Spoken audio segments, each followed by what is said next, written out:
નવરાત્રિની સ્પિરિચ્યુઅલ સિરીઝમાં આપનું સ્વાગત છે. નવરાત્રિનો છઠ્ઠો દિવસ માતા કાત્યાયનીને સમર્પિત છે.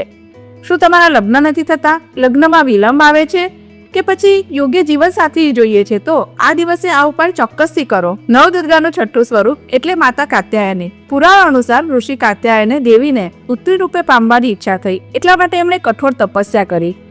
માટે દેવી એમના આશ્રમમાં પ્રગટ થયા.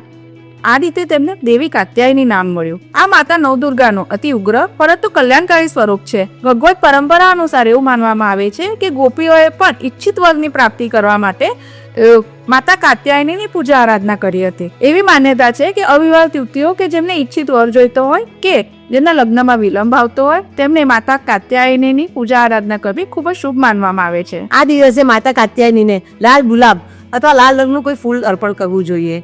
એ દિવસે માતાજીને મધનો ભોગ ધરાવો ખૂબ જ શુભ માનવામાં આવે છે. ઓમ દેવી કાત્યાયનીએ નમઃ આ મંત્રનો જાપ 108 વાર કરવો જોઈએ. આ રીતે માતાજીની પૂજા અર્ચના કરવાથી અને તેમનો મંત્ર જાપ કરવાથી તમને યોગ્ય અને ઈચ્છિત જીવનસાથી મળે છે. તમારા લગ્નમાં આવતી અડચણો દૂર થાય છે અને તમને ટોક્સિક રિલેશનશિપ પણ બહાર આવવાની હિંમત આપે છે. તમને તમારા જીવનમાં સાચા નિર્ણયો લેવાની હિંમત મળે અને શુભ સંબંધો મળે તેવી પ્રાર્થના.